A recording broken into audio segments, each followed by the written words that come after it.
അടൂർ പാർത്ഥസാരഥി ക്ഷേത്രവുമായി ബന്ധപ്പെട്ട് ഇന്ന് ഹൈക്കോടതിയുടെ 2 അംഗ ബെഞ്ച് നടത്തിയ വിധി കേരളത്തിൻ്റെ മതസൗഹാർദ്ദത്തിന് ഒരു അർത്ഥം കൂടി മെനയുന്നുണ്ട്.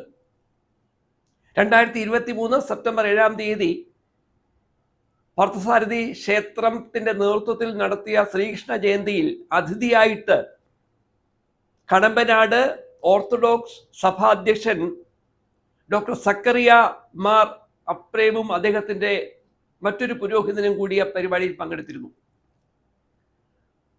അതിഥികളായി എത്തിയ ഈ 2 ആളുകളെയും ക്ഷേത്രത്തിൻ്റെ തന്ത്രിയുടെ കൂടി അനുവാദത്തോടെ ക്ഷേത്രത്തിനുള്ളിലേക്ക് പ്രവേശിപ്പിച്ചാണ് അവർക്ക് സ്വീകരണം നൽകിയത്. ഈ തീരുമാനം ഹിന്ദു വിശ്വാസത്തോടുള്ള വെല്ലുവിളിയാണ് എന്ന തരത്തിൽ ഒരു സനിൽ നാരായണൻ നമ്പൂതിരി എന്ന വ്യക്തി ഹൈക്കോടതിയെ സമീപിക്കുകയും ഇത് ഹിന്ദു വിശ്വാസത്തെ വ്രണപ്പെടുത്തുന്നു എന്ന് ഹൈക്കോടതിയെ ബോധ്യപ്പെടുത്തുവാൻ ശ്രമിക്കുകയും ചെയ്തു. അദ്ദേഹം അധ്യാപകനാണ് എന്നുകൂടിയാണ് മാധ്യമങ്ങൾ റിപ്പോർട്ട് ചെയ്തിരിക്കുന്നത്. ഈ കേസ് കേട്ട ഹൈക്കോടതി ഈ കേസുമായി വന്ന കേരളത്തിലെ സമാധാന അന്തരീക്ഷം തകർക്കാൻ ശ്രമിക്കുന്ന വിരലിലെണ്ണാവുന്ന വർഗീയ വിഷ വിത്തുകളിൽ ഒന്നിനോട് ചോദിച്ചത്, നിങ്ങൾ വിശ്വാസികൾ ആരാധിച്ചു വരുന്ന അംഗീകരിച്ചു വരുന്ന ഉപനിഷത്തുകളിൽ ഏറ്റവും പ്രധാനപ്പെട്ട ഒരു ഉപനിഷത്തിൽ മാതാവിനെയും പിതാവിനെയും ഗുരുവിനെയും പോലെ അതിഥിയെയും ദൈവത്തിന് സമാനമായി സ്വീകരിക്കണം, ബഹുമാനിക്കണം എന്ന വാക്കുകൾ നിങ്ങൾ മറന്നുപോയോ എന്നാണ്. കേരളത്തിൽ നിലനിൽക്കുന്ന മത ജാതി സൗഹാർദ്ദങ്ങളിൽ അപകടകരമായ ചില വിഷങ്ങൾ അടിച്ചേൽപ്പിക്കുവാൻ ബോധപൂർവമായ ശ്രമങ്ങൾ സംസ്ഥാനത്തിൻ്റെ വിവിധ ഇടങ്ങളിൽ വിവിധ രൂപത്തിൽ നടക്കുമ്പോൾ ഹൈക്കോടതി വളരെ ഉത്തരവാദിത്തത്തോടെ സംസ്ഥാന സർക്കാരിനോട് പറയുന്നു, 1965 ഹിന്ദു ആരാധനാലയ പ്രവേശന നിയമത്തിൽ അഹിന്ദുക്കൾക്ക് ഹിന്ദു ദേവാലയത്തിൽ പ്രവേശിക്കാൻ പാടില്ല എന്ന് പറഞ്ഞിട്ടില്ല. എന്നാൽ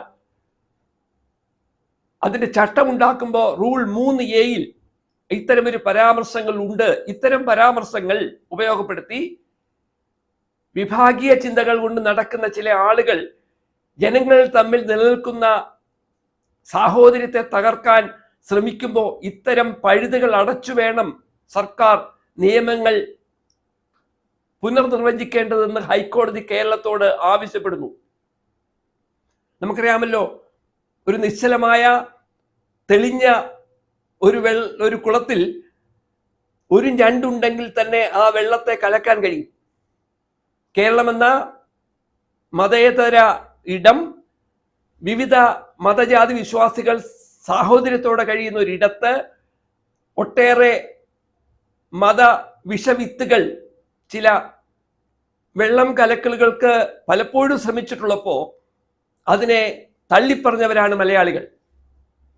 അടൂർ എന്ന ഏറെ പ്രശസ്തമായ ഒരു നാട്ടിൽ, അടൂരിനോട് ചേർന്നാണ് മണ്ണടി എന്ന സ്ഥലത്ത് വേലുത്തമ്പി ദളവ ബ്രിട്ടീഷുകാർക്കെതിരെ സമരം ചെയ്ത് അവസാനം ആത്മാഹൂതി അണയുന്നത്. അങ്ങനെയുള്ള ഒരു നാട്ടിൽ എല്ലാ മതവിശ്വാസികളും സാഹോദര്യത്തോടെ കഴിയുന്ന ഒരു നാട്ടിലെ ഏറ്റവും പ്രധാനപ്പെട്ട ഒരു ദേവാലയത്തിൽ ആ നാട്ടിലുള്ള അഹിന്ദുക്കളായ വിശ്വാസികളിൽ ഭൂരിപക്ഷം വരുന്ന ക്രിസ്ത്യൻ സമുദായത്തിൻ്റെ ഏറ്റവും പ്രധാനപ്പെട്ട ഒരു ബിഷപ്പിനെ വളരെ ബഹുമാനത്തോടെ ആദരവോടെ പാർത്ഥസാരഥി ക്ഷേത്രത്തിലെ ഭരണ സംവിധാനവും വിശ്വാസികളും ചേർന്ന് ബഹുമാനിച്ച് അദ്ദേഹത്തെ ഒരു അതിഥിയായി വരുത്തിയ സംഭവത്തെ മുൻനിർത്തി ഹൈക്കോടതിയിലേക്ക് കേസിന് പോയ ഈ പറയുന്ന സനിൽ എന്ന നമ്പൂതിരി അധ്യാപകന്റെ രാഷ്ട്രീയ അജണ്ട കേരളത്തിൽ നിലനിന്നു വരുന്ന സൗഹാർദ്ദങ്ങളെ ബോധപൂർവമായി അട്ടിമറിക്കുവാൻ, ഇത്തരം